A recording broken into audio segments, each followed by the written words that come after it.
Thank you very much indeed. What an utter legend. Before I start, I couldn't help, sitting up here, I couldn't help look and see what's happening behind us. It is wonderful to hear these statistics of how well the school's doing across the country. But I can tell you now that it is #1 for the cricket pitch for the parents v teachers match. Because the preparation that is going into that wicket, I think it's called, is unbelievable. Chairman of Governors, Headmaster, ladies and gentlemen, alumni, and most importantly, school leavers, I'm delighted to be standing before you today on this big occasion for so many of you.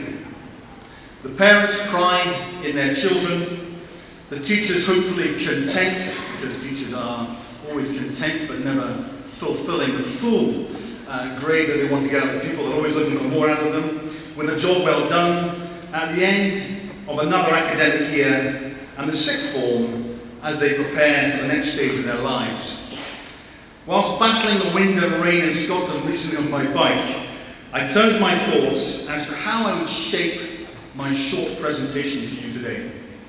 I decided that I would write a letter now to my 18-year-old self, leaving school as I did in 1983. Dear Guy, you're about to embark on one of the most exciting stages of your life, leaving school and forging your own way. At this time, I know there are many people giving you advice from family, godparents, teachers, and friends, to name but a few. I have been given this rare opportunity to reach out to you, reflecting back on the 34 years since you left school. First up, you need to know that your life to this point has been carefully thought through by Mum and Dad, in that they have given you what they believe is the best preparation for you to make good choices as an adult. Your education, holistic in its nature, has given you very strong foundations from which you can develop. It has identified and brought out the best in you and allowed you to discover some lifelong interests, as well as learn more about yourselves. Look around you. Amongst your close friends, you are still in touch with Charlie and Colin, and your children are now friends with theirs. How good is that? Guy, there is so much I want to tell you, but the headmaster, they're as firm now as it was in my day, has only given me a few minutes. So I wish to pass on 6 things I know now that I wish I had known when I was 18. 1. Choose things you enjoy. I can remember, Guy, that your most enjoyable subjects at school were English and history. Without telling you too much, they were also the best grades you will get when the results appear later in the summer. My point here is that this enjoyment factor is so important as you live your life. Why, for example, take on a job that you simply do not enjoy? To my surprise, I have learned that well over 50% of workers in the country do not enjoy their work.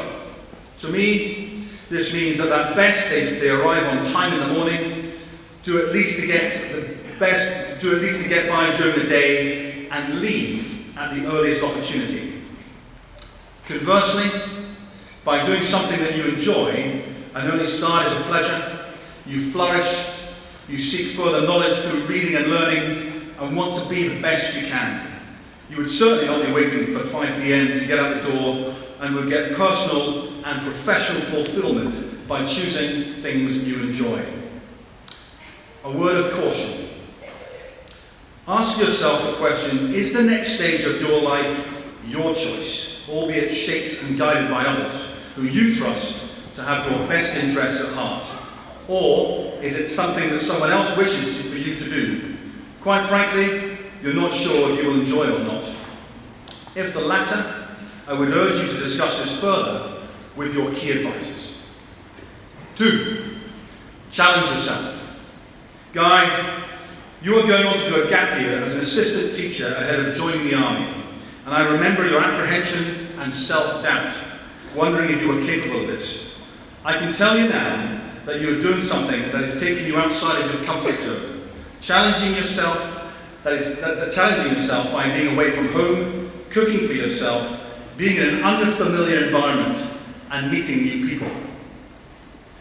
This is an approach you will adopt often in your life, and every time you do it, you become more self-reliant, more fulfilled, more confident to take new things on. So, be brave. The only way to grow is to challenge yourself and continue to seek opportunities that test you. 3. Mistakes. Inevitably, you are going to make mistakes along the way. Do not be afraid of making mistakes. Often it is the best way of learning. The key, of course, is to work out why it happened and plan what you might do next time to avoid making the same mistake. Everyone makes mistakes, but those who learn from their mistakes can move on to be a better person. 4. Find a way or make a way. You will recognize these words from the poster on your wall at home that Dad gave you a couple of years ago. Adapted from a quote from the great military leader Hannibal when preparing to take his army over the Alps. You will recall that the image shows the back of a lone cross-country skier in the foreground, heading towards a vast mountain range with no obvious way of getting through it, with the words, "Find a way or make a way" at the bottom. I can tell you that in your life, you will use this advice often and to great effect. Put simply, when you face a barrier to fulfilling a goal, whether at work or in your personal life, you need to stop, consider, and work out, often by thinking out the box, as to how best to achieve the goal. The words on that poster ended up in the dressing room on one of the world's most famous rugby teams, but that is another story for now.